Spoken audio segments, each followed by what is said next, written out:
Hello बच्चों, welcome to our channel PCM mystery. AP के हम 2 लेक्चर्स पढ़ चुके हैं। जर्नल टर्म तक पढ़ लिया था और फिर प्रैक्टिस भी कर ली है जर्नल टर्म तक। ठीक है, अब तीसरा लेक्चर पढ़ने वाले हैं, उसमें है प्रॉपर्टीज ऑफ एपी। क्या पढ़ने वाले हैं थर्ड लेक्चर में? Properties of AP. तो अर्थमेटिक प्रोग्रेशन की क्या पढ़ने वाले हैं? प्रॉपर्टीज पढ़ने वाले हैं अर्थमेटिक प्रोग्रेशन की। ठीक है, तो इसमें सबसे फर्स्ट प्रॉपर्टी देखो, जो सबसे फर्स्ट प्रॉपर्टी है वो क्या है? ठीक है, तो सबसे फर्स्ट प्रॉपर्टी है इसमें, वो समझते हैं। वो होती है कि nth term from the ending. मतलब सर कि nth टर्म, अभी तक तो समझ में आया कि nth का फॉर्मूला था a plus n minus 1 into D. वो फॉर्मूला होता था एपी के स्टार्टिंग से 5th टर्म पूछा जाए, स्टार्टिंग से 6th टर्म, स्टार्टिंग से 8th टर्म, स्टार्टिंग से 9th टर्म, तब तक तो हम फॉर्मूला लगा सकते थे a plus n minus 1 into d. ठीक है, अब फॉर्मूला बताना है हमें nth टर्म कहां से? पीछे से। मान लो किसी ने पूछा पीछे से 5वां टर्म बताओ, कोई एपी गिवन है, उसमें पीछे से 5वां टर्म बताओ, पीछे से 6वां टर्म बताओ, पीछे से 7वां टर्म बताओ। तो इस तरीके से पूछने वाले क्वेश्चंस होने वाले हैं। ठीक है, तो इसमें सबसे पहली कंसेप्ट देखो, मान लो कोई एपी है A1, A2, A3, A4, A5 और ऐसे ऐसे, लास्ट टर्म है AN और इसे बोलते हैं L। क्या बोल दिया जाए? लास्ट टर्म को क्या बोलते हैं? L बोलते हैं। ठीक है, बिल्कुल सर, मजा आया सर यहाँ तक। तो यहाँ पे D की वैल्यू बोलो, कॉमन डिफरेंस निकालना होगा, तो A2 माइनस A1, कोई दिक्कत नहीं है। तो सबसे पहले स्टार्टिंग से nth टर्म लिखना है, तो फॉर्मूला होगा a plus n minus 1 into d. ठीक है, तो पीछे से nth टर्म लिखने के 2 मेथड हैं, तो मैं आपको दोनों मेथड बताऊंगा। तो सबसे पहले उनमें से मेथड नंबर फर्स्ट क्या बताना है? पहला मेथड कौन सा है कि nth term of the AP from the ending. ठीक है, पहला मेथड क्या है, पहला तरीका क्या है? तो पहला तरीका है, जो एपी दी गई है उसको उल्टा करके लिख लो। एपी दी गई उसे क्या करो? उल्टा करके लिख दो, पलट दो। तो L से लेके यहां पर क्या आ जाएगा? A5, A4, A3, A2, A1। किसी को कोई दिक्कत नहीं है? ठीक है, अच्छा सर, समझ में आया कि एपी को उल्टा कर दिया। तो एक बात बताओ, अगर यहां से हमें nth टर्म लिखना है तो क्या ये पीछे से nth टर्म हो गया? समझो, अगर हम पीछे से nth टर्म को ले लें तो क्या ये nth टर्म पीछे से हो गया? बिल्कुल। और वही चीज को अगर पलट दिया तो क्या ये स्टार्टिंग से nth टर्म हो गया? वैसे है तो एपी में पीछे से, लेकिन हमने एपी पलट दी तो कहां से हो गया? स्टार्टिंग से। क्या अगर, तो फिर हम इस एपी के लिए स्टार्टिंग वाला फॉर्मूला लगा सकते हैं। अगर इस एपी में पीछे से nth टर्म पूछना होता तो ये फॉर्मूला नहीं लगा सकते, क्योंकि ये स्टार्टिंग से लग सकता है। हमने एपी को पलट दिया, अब तो ये स्टार्टिंग से nth टर्म हो गया, तो अब ये फॉर्मूला लगाया जा सकता है। ठीक है, बिल्कुल। अब an की वैल्यू हो जाएगी, a की जगह क्या आ चुका है? L। ठीक है, बिल्कुल। अब यहां पर प्लस n माइनस 1 आने वाला है। अब कॉमन डिफरेंस में क्या कुछ चेंजेस आए हैं या नहीं, वो देखो। सबसे पहले कॉमन डिफरेंस था A2 माइनस A1। अब कॉमन डिफरेंस मान लो ये वाले कंसेक्यूटिव टर्म ले लो, कोई से भी ले लो। अब हमने पहले इससे निकाला है तो यही ले लेते हैं। ठीक है, तो अब देखो, बाद वाले में से पहले वाला घटाने वाला है। ठीक है, तो यहां पे क्या होने वाला है? A1 minus A2। पहले क्या था? A2 minus A1। अब क्या हो गया? A1 minus A2। मतलब पहले से कॉमन डिफरेंस माइनस टाइम्स हो चुका है। ठीक है, तो यहां पर एक माइनस डी आ जाएगा, क्योंकि A L n minus 1 D की जगह माइनस डी। ठीक है, तो यहाँ पे फॉर्मूला बनते हुए नजर आया L minus n minus 1 into D. समझ गए? इस फॉर्मूले को याद रखना। ठीक है, आसान है। nth term from the ending is L minus n minus 1 into D. ये मेथड नंबर फर्स्ट था, जब हमें लास्ट टर्म दिया गया हो। जब हमें लास्ट टर्म दिया गया हो तब किसी ने पूछा हो कि बताओ सर इसका पीछे से nth टर्म कौन सा होगा, तो वो फॉर्मूला है L minus n minus 1 into D. अगर कंसेप्ट समझना है तो कंसेप्ट होगा, इस एपी को पलट दो और फिर वही जो स्टार्टिंग से nth टर्म होता है वही चीज, वही फॉर्मूला सब कुछ इसमें लगाना है। ठीक है, अदरवाइज आप फॉर्मूला भी याद रख सकते हैं, an equals to L minus n minus 1 into d. ठीक है, अब इसमें इसी को दूसरे मेथड से भी सॉल्व करते हैं। दूसरा मेथड इनमें क्या है कि इसको साफ करें। ठीक है, इसको साफ कर देते हैं, थोड़ा इस तरीके से इससे साफ कर दिया। ठीक है ना सर? बिल्कुल सर, यहाँ तक तो समझ में आ गया। इसे सर इस तरीके से यहाँ पर साफ कर दिया। ठीक है, बिल्कुल। इसे यहाँ पे अब बताओ, अब मान लो ये वाला nth टर्म पीछे से बताना था। ठीक है, हमें अभी समझ में आ गया कि पीछे से nth टर्म बताना था, तो इस तरीके से ये हो गया। अब मान लो इस एपी में टोटल टर्म n टर्म है और मान लो लास्ट टर्म नहीं दिया गया है, लेकिन ये बोला है टोटल टर्म कितने हैं, n है। ठीक है, टोटल टर्म कितने हैं, n है। अब उसने पूछा mth टर्म बताओ, mth term from ending, mth term from ending. ठीक है, समझ में आया। इसमें बोला गया है कि टोटल टर्म एक एपी में कितने हैं, n, और उसने पूछा है कि mवां टर्म बताओ पीछे से। अभी nवां इसलिए नहीं माना है क्योंकि पहले से ही दे रखा है टोटल टर्म कितने हैं, n। ठीक है, anth इसलिए नहीं मान सकते, इसमें हमने मान लिया कि पीछे से mth वाला टर्म बताओ। ठीक है, तो वो कैसे करेंगे वो बताओ। एक बात समझो कि टोटल कितने थे, n, और यहां तक हो कितने गए, m, क्योंकि पीछे से कौन सा बताना है, mth वाला। ठीक है, तो एक बात बताओ, टोटल n थे, m निकल गए, तो ये कितने बच गए, n में से कितना घटा दें, m। सबको समझ में आया कि नहीं आया कि सर अगर ये m हटा दिए जाए n में से तो n माइनस m टर्म्स बच जाएंगे। बिल्कुल। अब n माइनस m तो यहां तक खत्म हो गए इस वाले से पहले।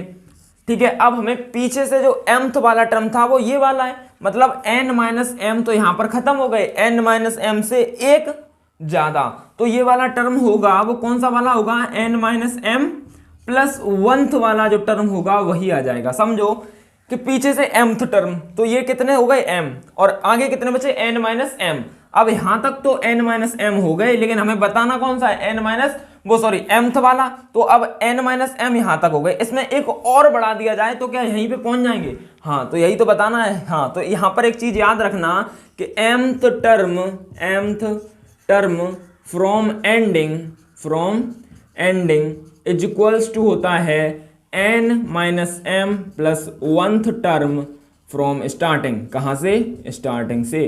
तो एक बात समझ में आई कि सर चाहे mth टर्म पीछे से निकाल लो या फिर n minus m plus 1 starting से निकाल लो, ये वाली बात याद रखना। ठीक है, अब एक बात बताओ, अब ये स्टार्टिंग से n माइनस m वाले में तो फॉर्मूला लगा सकते हैं, an वाला क्या होता है, a plus n minus 1 into D. अब स्टार्टिंग से ये कौन सा टर्म है, ये वाला, तो n की जगह कितनी वैल्यू आ जाएगी, ये। तो यहाँ पे देखो a n is equals to mth term from the ending, कितना आ जाएगा, a plus n minus m plus 1 minus 1 into d. इस 1 से 1 निमट लिया, तो यहाँ पे mth टर्म यहाँ से डायरेक्टली आ जाएगा। ये भी फॉर्मूला याद रखना, अगर लास्ट टर्म नहीं दिया है, केवल और केवल एपी दे रखी है और उसमें टर्म बता रखे हैं टोटल n है और पीछे से m वाला निकालो, तो आंसर कितना आ जाएगा, am is equal to a plus n minus 1 into d. ठीक है, ये भी नोट करो। थोड़ी सी एक और ये दो प्रॉपर्टी समझ में आई कि nth term from the ending, अगर n की वैल्यू टोटल टर्म दे रखे हैं और mth टर्म पूछा तो ये फॉर्मूला लगाएंगे, अगर लास्ट टर्म दे रखा है तो a equal to l minus n minus 1 into d वाला फॉर्मूला लगाएंगे। तो ये दोनों प्रॉपर्टी समझ में आई। तो अब इसके बाद अगली प्रॉपर्टी है वो है second property of the arithmetic progression. AP की सेकंड प्रॉपर्टी क्या है उसके बारे में समझते हैं, थोड़ा सा काम करते हैं उसके बारे में। तो वो देखो आप कि जो एपी की सेकंड प्रॉपर्टी है वो समझो, एपी की सेकंड प्रॉपर्टी जो यूज होने वाली है वो है, मान लो कोई टर्म है ए बी सी, ठीक है, ये तीनों एपी में हैं, तो इनमें बोला कि इनमें या तो किसी कांस्टेंट को जोड़ दो या किसी कांस्टेंट को घटा दो, घटा दो। ए प्लस माइनस के कॉमा बी प्लस माइनस के कॉमा सी प्लस माइनस के। अब बताओ किसी कांस्टेंट को जोड़ने घटाने से ये एपी में होंगे या नहीं होंगे, ये वाली बात बतानी है। तो सबसे पहले इसका कॉमन डिफरेंस बताओ, बी माइनस ए। बिल्कुल, इसका कॉमन डिफरेंस आया बी माइनस ए। बढ़िया सर, इसका कॉमन डिफरेंस कोई बता सकता है क्या, बी, मान लो पहले प्लस वाला ले लिया, माइनस ए माइनस के, क्या के से के कट गया, b minus A is the final answer. तो ये पहले भी कॉमन डिफरेंस कितना था, b माइनस ए, फिर से कॉमन डिफरेंस कितना है, b माइनस ए, और यहाँ पर देखो यहाँ पर आएगा c माइनस बी, और यहाँ पर जब कैलकुलेट करोगे तो यहाँ पर भी आएगा c माइनस बी। इसका मतलब ये भी किस में है, एपी में है। ओके सर, इसका मतलब समझ में आया, ये भी किस में हो गया, एपी में। ठीक है, यहाँ पर समझ में आ गया ये एपी में है, बिल्कुल समझ में आ गया ये भी एपी में है। तो यहाँ पे एक प्रॉपर्टी समझ में आई कि सर किसी भी कांस्टेंट के जोड़ने या घटाने से एपी पे कोई फर्क नहीं पड़ता। उसका कॉमन डिफरेंस पहले भी b माइनस ए था, फिर b माइनस ए हो गया, और वो पहले भी एपी में थी और फिर से एपी में आ गई। ठीक है, बिल्कुल। तो समझ में आ गया कि सर किसी के भी जोड़ने, किसी कांस्टेंट के जोड़ने से या घटाने से एपी पे फर्क नहीं पड़ता, वो हमेशा एपी में ही रहती है। इसके बाद सेकंड प्रॉपर्टी और देखो, थर्ड प्रॉपर्टी है, मान लो ए बी सी, ये तीन टर्म पहले से एपी में थे। किस में थे, एपी में थे। अब इसमें किसी कांस्टेंट का मल्टीप्लाई या डिवाइड कर दिया जाए, ए का पहले मान लो मल्टीप्लाई किया गया, बिल्कुल बिल्कुल, फिर मान लो डिवाइड कर दिया गया। डिवाइड करने के लिए ए अपॉन के, बी अपॉन के, सी अपॉन के। सही बात, सही बात है। तो अब इसमें पहले कॉमन डिफरेंस बोलो कितना था, b माइनस ए बराबर होता c माइनस बी के। सही बात है, b माइनस ए बराबर होता c माइनस बी के, पहले कॉमन डिफरेंस इतना होगा। अब देखो कितना आएगा, के बी माइनस के ए, या फिर बोल सकते हैं के सी माइनस के बी। क्या सही बात है, बिल्कुल। यहाँ से k कॉमन ले लो और ये आ गया b माइनस ए। सही बात है, यहाँ से k कॉमन ले लो, ये आ गया c माइनस बी। सबको पता है कि b माइनस ए, c माइनस बी क्या है, d। तो यहाँ पे क्या लिख सकते हैं, के डी, इसका कॉमन डिफरेंस आ गया। तो यहाँ पर इसकी भी वैल्यू के डी, इसकी वैल्यू के डी। इसका मतलब है किसी के गुणा करने से वो एपी में तो रहती है, किसी भी कांस्टेंट के गुणा करने से वो एपी में तो आएगी, क्योंकि इसका भी के डी आया और इसका भी के डी आया है, क्योंकि डी पहले से पता है बी माइनस या सी माइनस बी है। तो यहाँ पे बी माइनस ए की जगह डी पुट कर दो, सी माइनस बी की जगह डी पुट कर दो, तो ये के डी हो गया। बिल्कुल, इसका मतलब है कि ये एपी में तो होता है, किसी भी कांस्टेंट के गुणा करने से रिजल्ट एपी आता तो है, लेकिन कॉमन डिफरेंस पहले से उतने में ही मल्टीप्लाई हो जाता है जितने से हमने एपी में गुणा किया था। पहले एपी के एबीसी थी, उसका कॉमन डिफरेंस डी था, इसका कॉमन डिफरेंस कितना मान लो, डी था। अब इसमें के से गुणा कर दिया तो इनके ये एपी में तो रहेगा ही रहेगा, लेकिन इसका कॉमन डिफरेंस क्या हो जाएगा, के इंटू डी। ठीक है, ऐसे ही डिवाइड का केस होता है, सॉल्व कर लेना, सेम फंडामेंटल है। तो इसका जो रिजल्ट होने के बाद ये एपी में तो रहेगा ही रहेगा, कंफर्म है, लेकिन इसका जो कॉमन डिफरेंस आएगा वो डी से उतने ही डिवाइड लग जाएगा जितने से हमने एपी में डिवाइड लगाया था। ठीक है, तो समझ में आया कि सर ऐड सब्ट्रैक्ट के केसेस में कॉमन डिफरेंस वही रहता है और एपी में भी रहता है। ठीक है, यहाँ पर मल्टीप्लाई करने पे एपी में तो रहती है सीरीज किसी के गुणा करने से, लेकिन उसके कॉमन डिफरेंस में ही उतने का गुणा हो जाता है, और डिवाइड के केसेस में भी वो एपी में रहती है, लेकिन उतने का ही क्या हो जाता है, डिवाइड हो जाता है। ठीक है, नोट करो, आगे बढ़ते हैं हम इसी में।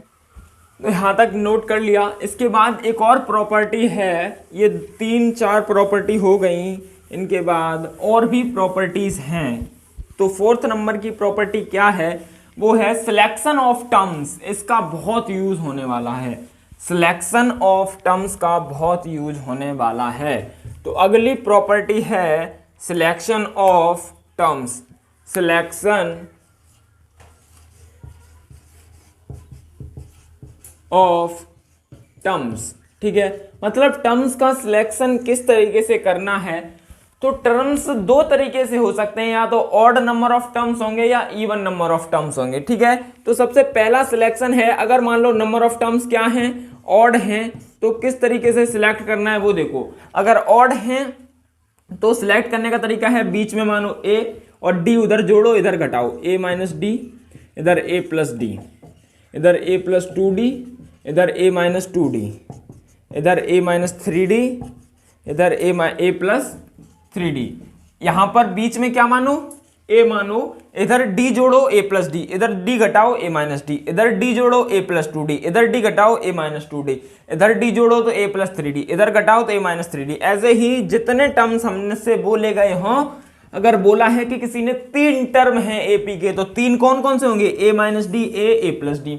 किसी ने बोला 5 टर्म हो एपी के, तो ए माइनस 2d, ए माइनस डी, ए प्लस डी, ए प्लस 2d। तो जब ऑड टर्म की बात आएगी तो हमेशा बीच में क्या मानेंगे, ए और उतने ही इधर बढ़ाते जाएंगे। ठीक है, ये ऑड टर्म में सिलेक्ट करने का तरीका।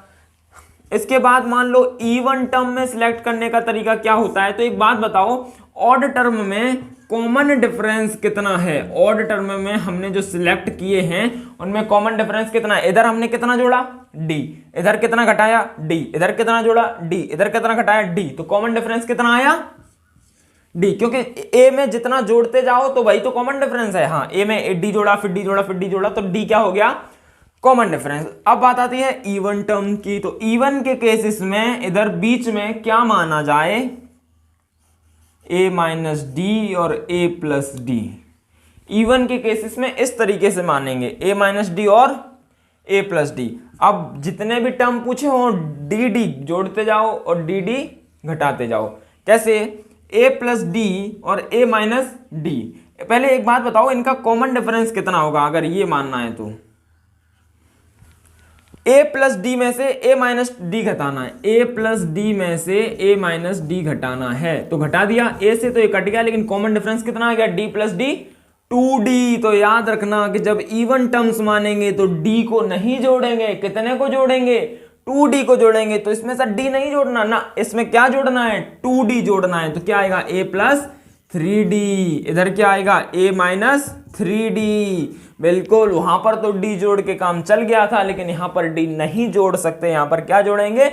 2d को जोड़ेंगे और ऐसे अपन बनाते चले जाएंगे। अब बोलो, मान लो किसी ने उसने बोला कि दो टर्म बताओ, तो दो term a minus D, A plus D. उसने बोला 4 टर्म बताओ, तो a minus 3d, a plus 3d। उसने बोला 6 टर्म बताओ, तो a माइनस 5d और a प्लस 5d तक काम चलता रहेगा।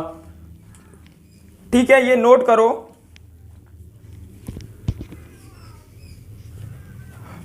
इसके बाद हम पढ़ने वाले हैं अर्थमेटिक मीन, जो थोड़ा बहुत यूज में भी आएगा। क्या? Arithmetic mean. ठीक है, तो अर्थमेटिक मीन हम पढ़ने वाले हैं, बहुत बहुत इंपॉर्टेंट आगे का है, जो अपन 11th में से बहुत अच्छे तरीके से पढ़ते हैं। अभी देख लो कि अरिथमेटिक मीन, अरिथमेटिक मीन। ठीक है, अर्थमेटिक मीन किस तरीके से, वो देखो। अगर मान लो A B C 3 term AP में हैं, 3 टर्म एपी में हैं, तो इसमें कंसेप्ट होता है जो बी की वैल्यू होगी वो बचे हुए 2 के सम डिवाइडेड बाई 2 के बराबर होगी। इसे बोलते हैं अर्थमेटिक मीन। अगर 3 टर्म एपी में हैं तो उनके एंड वाले दोनों टर्म का सम 2 से डिवाइड कर दो, तो वो अर्थमेटिक मीन के बराबर हो जाएगा। ठीक है, इसमें 1-2 क्वेश्चंस भी प्रैक्टिस करते हैं। तो सबसे पहला क्वेश्चन समझो क्या है। वो है, अगर बोलो 2x, x plus 10, 3x plus 2 are in AP, find x। अभी बताया कि अगर 3 टर्म एपी में आ जाएं, कितने टर्म? 3 टर्म एपी में, तो उसके फर्स्ट टर्म और लास्ट टर्म का सम डिवाइडेड बाई 2 बीच वाले टर्म के बराबर होगा। तो x प्लस 10 बराबर 2x plus 3x plus 2 upon 2। किसी को कोई दिक्कत नहीं है। इस 2 को इधर क्रॉस मल्टीप्लाई किया तो ये 2x प्लस 20 बन गया, बराबर 2x और 3x 5x हो गया, प्लस 2 बन गया। इस 5x को इधर लेके जाओ, इस 2 को इधर लेके आओ, तो यहां पे बचेगा 3x इज इक्वल्स टू 20 में से 2 जाएगा 18। x की वैल्यू कितनी आ गई साहब? 6 आ गई। तो समझ में आया, जब भी 3 टर्म एपी में दिए हों और उनमें x बाई किसी की भी वैल्यू पूछी हो तो करने का तरीका है x plus 10 is to 2x plus 3x plus 2 divided by 2। मतलब पहले को लास्ट वाले को जोड़ो, डिवाइड लगा दो 2 का और सॉल्व कर लो, तो हमारे पास x की वैल्यू आ जाएगी। समझ में आ गया? नोट करो। आगे और बढ़ते हैं और क्वेश्चंस करते हैं।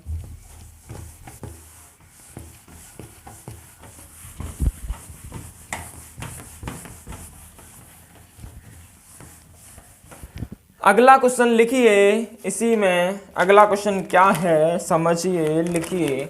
अगला एग्जाम्पल लिखो, एग्जाम्पल वो है डिवाइड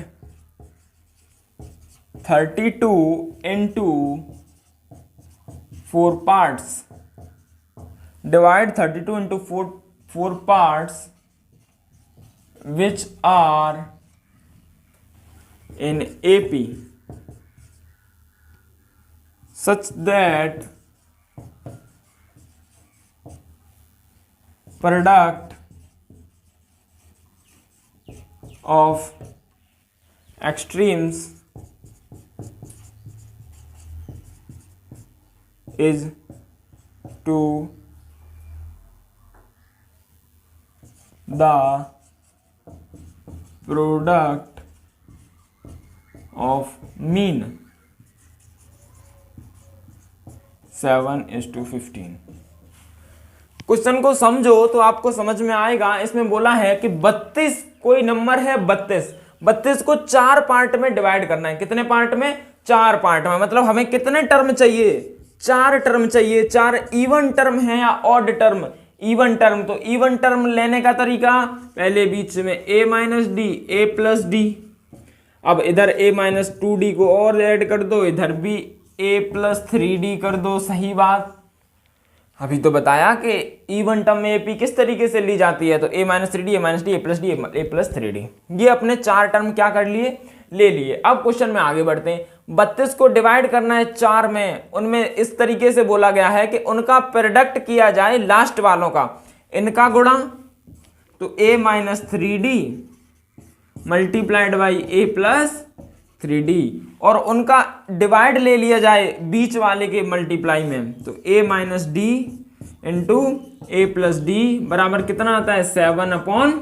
क्योंकि रेशियो को क्या लिख सकते हैं? 7/15। बिल्कुल सर, यहां से समझ में आया कि ऊपर हो जाएगा a minus B a plus B, नीचे भी a minus B a plus B. तो ये फॉर्मूला बन गया। तो नीचे आ जाएगा a square minus 9d square, नीचे आएगा a square minus d square बराबर 7/15। सही बात। क्रॉस मल्टीप्लाई कर दिया तो ऊपर आया 15a स्क्वायर माइनस 15 निम्मा 135d स्क्वायर बराबर 7a square minus 7d square. ठीक है। 15a स्क्वायर में से 7a स्क्वायर गया, कितना बचा? 15a स्क्वायर में से 7a स्क्वायर बचा, 8a स्क्वायर बच गया। बराबर क्या लिखा जाए? 135d स्क्वायर इधर जाएगा, प्लस का हो जाएगा, उसमें से माइनस करना है 7। कितना आने वाला है? 128। सही बात है, 128d स्क्वायर। बिल्कुल। तो 8 इधर आया, यहां पे लिख लेते हैं। 8a स्क्वायर आ गया, 128d स्क्वायर। सही बात है। बिल्कुल। इसे काट लिया जाए, 4 और 2 छक्के 12, 2 चौक 8। इसे और काट सकते हैं, 4 एकम 4 और यहाँ पे 4 छंगे 24। बिल्कुल। a स्क्वायर बराबर 16d स्क्वायर। ठीक है, ये वाली बात समझ में आ गई। ये एक इक्वेशन बन गई। सर हमारे पास वेरिएबल 2 हैं, a है और d है। एक इक्वेशन 2 वेरिएबल सॉल्व नहीं कर सकती। जितने वेरिएबल हैं उतनी इक्वेशन चाहिए। लेकिन सर दूसरी इक्वेशन की तो कोई कंडीशन ही नहीं है। लेकिन एक बात देखो, डिवाइड किसको करना है? 32 को। मतलब 32 को तोड़ के लिख लो, चाहे 32 को इकट्ठा लिख लो जोड़ के, तो बात तो वही है। मतलब अगर इन चारों टर्म को हम जोड़ेंगे, तो वो 32 के बराबर होगा या नहीं? अगर मान लो इस मार्कर को 4 पार्ट में तोड़ दिया और फिर उन 4 पार्ट को जोड़ दिया, तो वो मार्कर बनेगा ना? हाँ। तो मतलब अगर 32 को तोड़ा है तो इन 4 में तोड़ा है, अगर इन 4 को जोड़ेंगे तो 32 के बराबर होगा। बिल्कुल। तो इनको जोड़ो एक बार, इधर जोड़ते हैं हम इसको। तो a minus 3d plus a minus D plus a plus D plus a plus 3d बराबर 32। सही बात। अब तुम्हें समझ में आएगा कि सर इवन में इस तरीके से AP क्यों लेते हैं और ऑड में इस तरीके से क्यों लेते हैं। देखो, इस 3d से ये 3d कट लिया, इस d से ये d कट लिया, बचा क्या? 1a 2a 3a 4a, 4a बराबर 32, a बराबर कितना आ गया? 8। अब तुम्हें समझ में आ गया कि सर इसको इस तरीके से क्यों लेते हैं, क्योंकि इनमें सारे टर्म्स क्या हुए? कट गए। अगर तुम डायरेक्ट ले लेते ए प्लस डी, ए प्लस 2d, ए प्लस 3 तो कुछ नहीं कटता और दो इक्वेशन बनती, उनको सॉल्व करना और टिपिकल हो जाता। इस वजह से ये चीज लेते हैं। तो यहाँ पे ए की वैल्यू कितनी आ गई, 8 आ गई। तो यहाँ पे 8 पुट करें तो 64 हो जाएगा ना, 8 बटे 64 बराबर 16 डी स्क्वायर। जब 16 से काटेंगे तो 16 चौक 64। तो डी की वैल्यू आई प्लस माइनस के 2। जब याद रखना, जब जब रूट हटेगा तो दो वैल्यू छोड़ के जाएगा, एक प्लस की और एक माइनस की। तो यहां से डी की वैल्यू आ गई प्लस माइनस 2। अब सर बताओ कि कौन सी एपी ली जाए, प्लस की 2 ली जाए या माइनस की 2 ली जाए, क्योंकि यहाँ तो ए की वैल्यू तो 8 आ गई। अब डी की वैल्यू प्लस 2 लिया जाए या माइनस 2 लिया जाए, कैसे चेक करेंगे वो भी तो बता दो, क्योंकि डी की वैल्यू तो 2 आ गई ना। हाँ सर, डी की वैल्यू 2 आ गई। कौन कौन सी आ गई, समझ में आ गई कि सर डी की वैल्यू प्लस की 2 भी है और डी की वैल्यू माइनस की 2 भी है। ठीक है, एक बात बताओ, एपी कितनी है, 8 ए फर्स्ट टर्म कितना है 8। अगर 8 में एपी बनानी है तो इनको जोड़ना होगा लगातार। हाँ, 8 में से 2 जोड़ेंगे तो यहाँ पर पुट करते हैं। ए की वैल्यू कितनी है 8 माइनस 3d, ये 8 माइनस डी, ये 8 प्लस डी, ये 8 प्लस 3d। किसी को कोई दिक्कत नहीं है यहाँ तक, क्योंकि ए की जगह 8 पुट कर दिया, क्योंकि हमारे पास एपी पहले से पता है। अब डी की वैल्यू यहाँ पे पहले 2 पुट करो, फिर माइनस 2 पुट करते हैं। 2 पुट करोगे तो कितना आएगा 8 माइनस 3 इंटू 2, तो 3 2 जा 6, 6 में से 8 गया, 8 में से 6 गया, 2 बचेगा। ऐसे यहाँ पर 8 में से 2 हो जाएगा, कितना बचेगा 6। ऐसे यहाँ पे 8 और 2 10, और ऐसे यहाँ पे 2 3 जा 6, और ये कितना हो जाएगा 14। जोड़ो इसको, कितना आंसर आने वाला है 14 और 6 20 और 10 30 और 2 32। मतलब ये वाली एपी करेक्ट है हमारी। ठीक है, बिल्कुल। तो एक तो ये एपी इस तरीके से तोड़ सकते हैं, तो एक एपी तो निकल आई हमारे पास। कौन सी है ये, कि 2 6 10 14 इस तरीके से 4 टर्म में तोड़ लो, हमारे पास ऑप्शन डन है।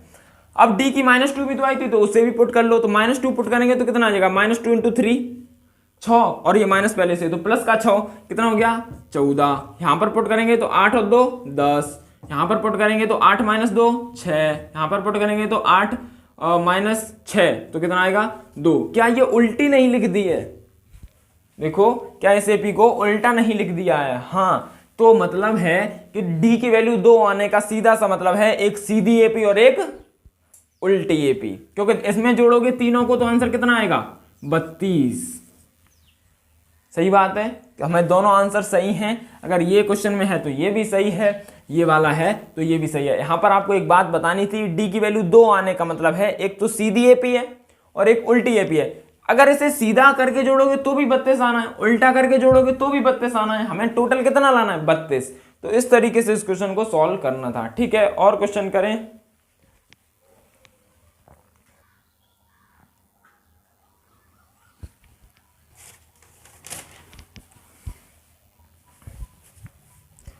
एक और क्वेश्चन करते हैं, इसी में थोड़ी से प्रैक्टिस करते हैं प्रॉपर्टीज ऑफ एपीज पे। ठीक है, तो एक लास्ट क्वेश्चन है प्रॉपर्टीज ऑफ एपी पे, जैसे आप समझ जाओगे कि किस तरीके से हमें टर्म्स को सिलेक्ट करना है, क्योंकि सिलेक्शन ऑफ टर्म्स वाले क्वेश्चन प्रीवियस ईयर में आए हुए हैं, बाकी के कोई क्वेश्चन नहीं आया हुआ है इतना ज़्यादा फ्रिक्वेंटली। ठीक है, तो सबसे पहले क्वेश्चन है, if numbers A B C D E are in AP, किस में है AP में है, तो value of A minus 4B plus 6C minus 4D plus E, इसकी वैल्यू बतानी है कितनी होगी। ठीक है, ट्राई कीजिए, हम आपको सॉल्व कराते हैं इस क्वेश्चन को। देखो कितने नंबर हैं 1 2 3 4 5, 5 इवन होते हैं ऑड। ऑड लेने के टाइम पे बीच में क्या मानो a, इधर क्या मानो a माइनस डी, इधर a प्लस डी, इधर a प्लस 2d, इधर a माइनस 2d। यहां तक काम चल गया सर, मजा आ गया सर। 5 टर्म मान लिए हमने इस तरीके से। तो यहाँ पे बताओ a की वैल्यू कितनी आई, a की ये आ गई, b की ये आ गई, c की ये आ गई, d की ये आ गई और e की ये आ गई। अब हमें a की वैल्यू यहाँ रख दो, b की वैल्यू यहाँ रख दो, c की वैल्यू यहाँ रख दो, d की वैल्यू यहाँ रख दो, e की वैल्यू यहाँ रख दो, आंसर आ जाएगा। तो रखते हैं ए की वैल्यू यहाँ पर कितनी है, a माइनस टू डी, क्योंकि पहले वाली a की है तो a minus two D A में रख दो, माइनस 4 इंटू बी, तो 4 इंटू बी तो 4 इंटू ए माइनस डी, प्लस c की वैल्यू कितनी है 6 इंटू सी, तो 6 इंटू ए, प्लस नहीं माइनस 4 इंटू डी, डी की value a plus D, plus a plus two D क्या है e, तो यहाँ पे हो जाएगा a प्लस टू डी। मजा आया, तो यहाँ पे लिखो a minus two D minus 4a plus 4d plus 6a minus 4a minus 4d plus a plus 2d। Okay, a जोड़ो, एक a और एक एक a ये है 6a और एक 7a और 8a, एक a 6 और 7 और एक 8a हो गया।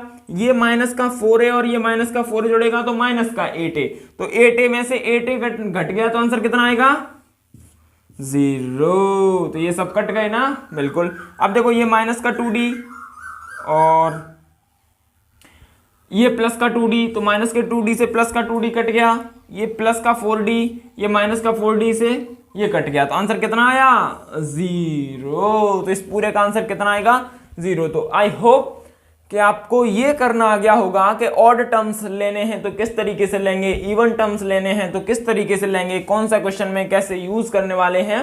तो प्रॉपर्टीज ऑफ एपी के बारे में मैक्सिमम चर्चाएं हो चुकी हैं। नेक्स्ट लेक्चर में हम एसएन के बारे में पढ़ने वाले हैं। ठीक है, thank you for watching the videos.